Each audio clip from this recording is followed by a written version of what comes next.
All right, hello everybody and welcome to another video. Today, you join me in Croatia, of all places. I'm in the Plitvice National Park and it's just beautiful. It's a national park full of turquoise waters, waterfalls, and we are just at the beginning of autumn. So we're starting to see those autumn colors. So I'm very excited, never been here before, first time. So I'm looking forward to seeing what we see and doing a nice bit of landscape photography.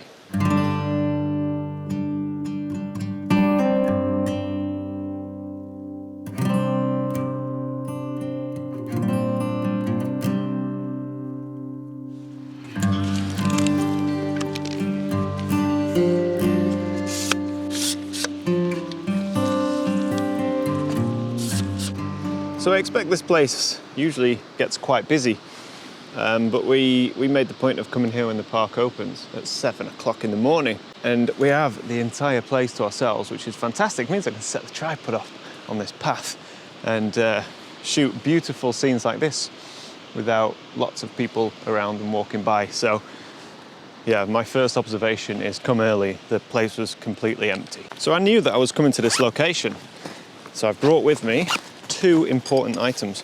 One is a polarizer and the other is a selection of ND filters. Because with autumn colours coming through, beautiful turquoise waters and lots of waterfalls, the polarizer is essential. And of course the ND filter is going to help me slow down those exposure times and yeah, get that nice kind of smooth waterfall effects that we like so much.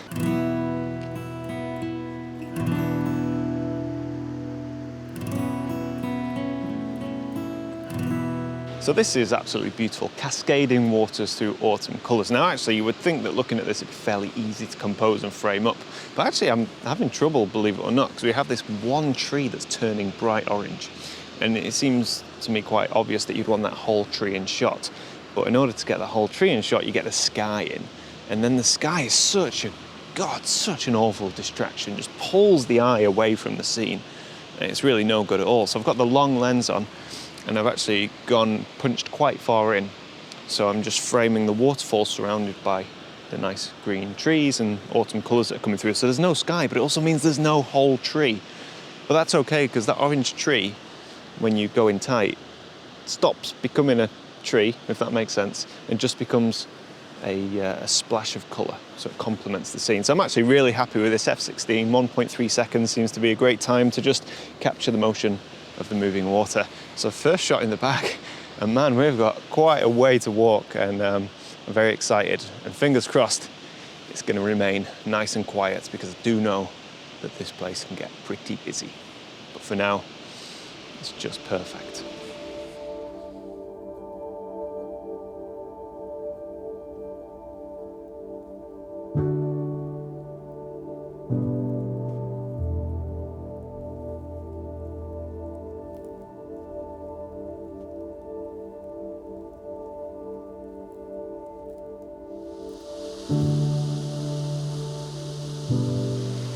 So it's not practical to break out the tripod. As you can see, we're on quite a narrow path, and I can't be that guy who's got his massive tripod blocking all of this walkway.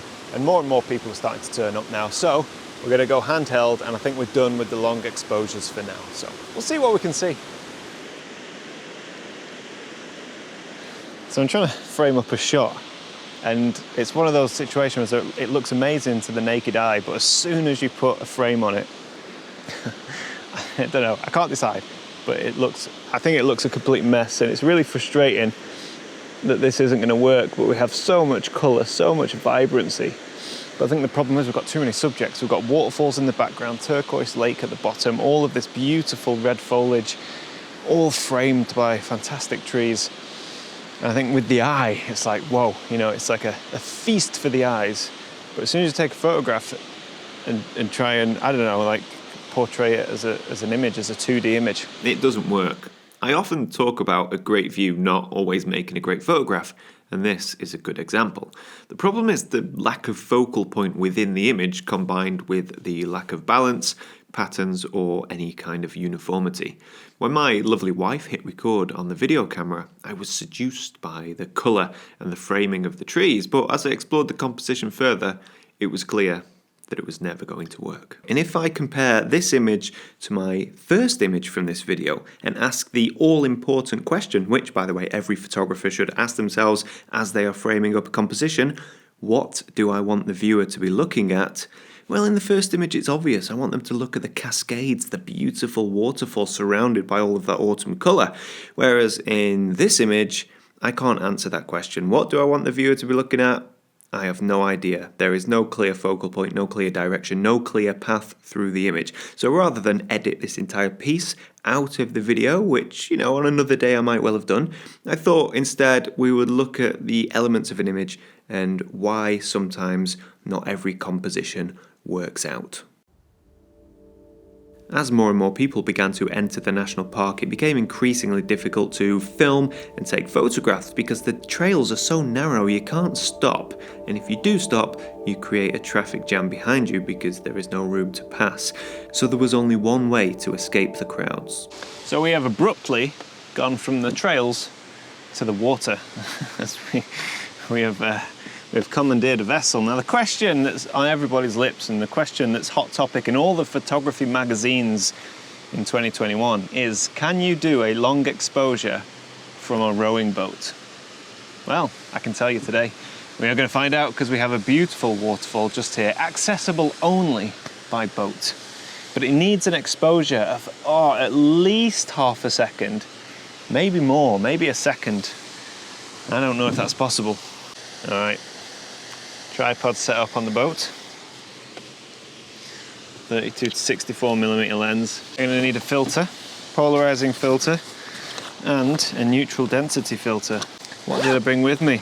That's the question.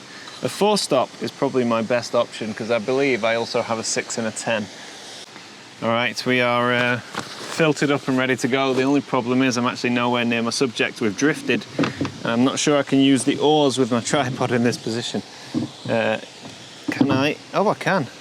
Right, here we go. Let's get over there. This, ladies and gentlemen, is quality content. Nobody in the history of YouTube, or certainly that I'm aware of, has ever attempted a long exposure tripod photography from a rowing boat. Now, I have photographed from a kayak in the not too recent past, not too distant past, should I say.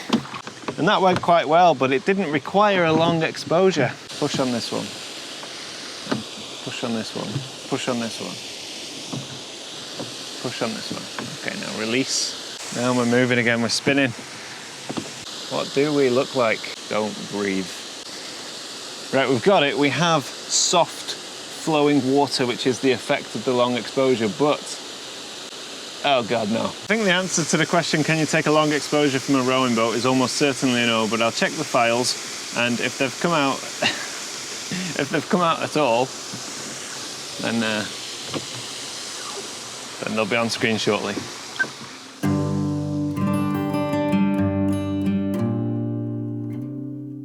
So of the many, many failed exposures that I took, this one actually came out okay. It seemed I timed it perfectly as the boat was stationary, but unfortunately the boat is never truly stationary, and because I'm working with 50 megapixels, this image does begin to fall apart when you look at it in any kind of detail. So whilst it might look okay on your phone or even on your computer screen, if you were to, for example, look at this in print, you would clearly see the breakdown of the image and that tiny bit of motion blur, which really degrades the quality. Now, the main mistake that I made here was not switching cameras. You see, this was filmed on my Fuji X-T4, which has in-body image stabilization and a stabilized lens. Now, if I'd have used those two stabilization mechanisms, whatever, in conjunction, then we would have definitely been able to handhold a half-second exposure. That was a mistake on my part, and this is a perfect example of, the best camera not always being the best camera.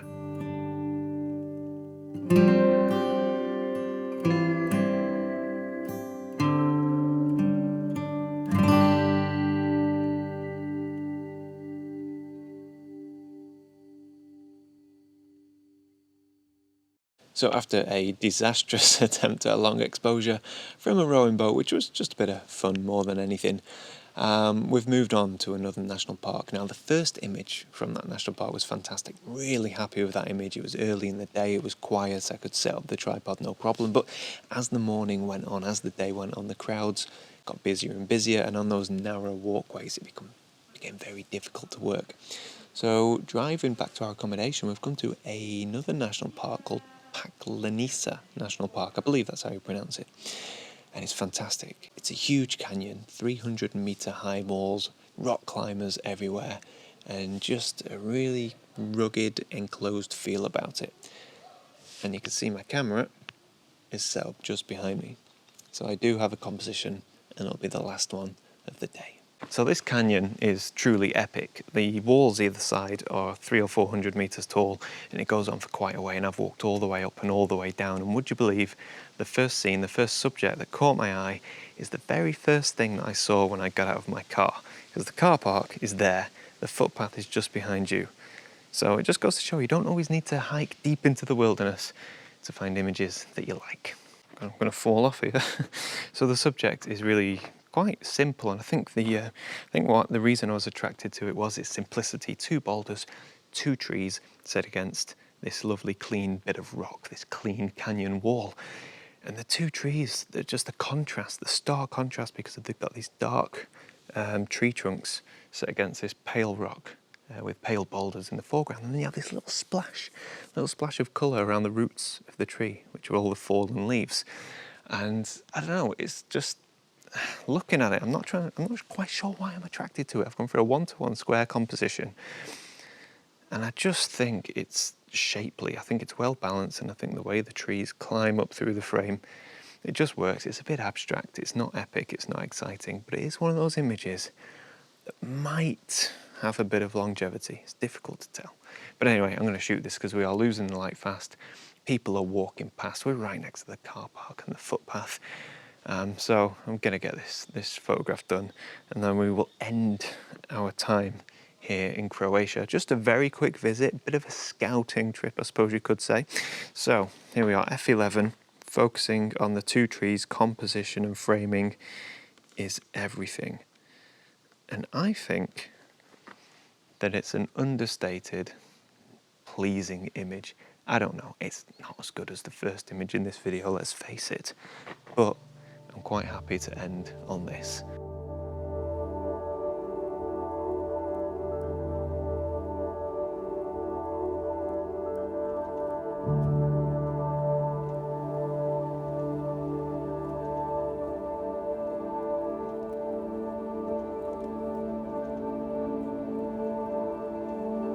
So I hope you enjoyed that image. Just a nice simple one to end the video. But yeah, apologies if this has felt a bit all over the place. It has been a very last minute whirlwind trip to Croatia. Couldn't resist grabbing the cameras, hitting a couple of national parks, and just enjoying a bit of photography. So yeah, if you've enjoyed the video, give it a thumbs up. It's massive help to the channel. And if you have enjoyed the content on this channel over the past few videos and you're not a subscriber, make sure you subscribe. So yeah, there we go. I'm going to end the video here. Make sure you tune in next time, as autumn will be in full swing, and I plan on taking advantage of that in the UK. So yeah, looking forward to that. But yeah, until next time, thanks for watching, and bye for now.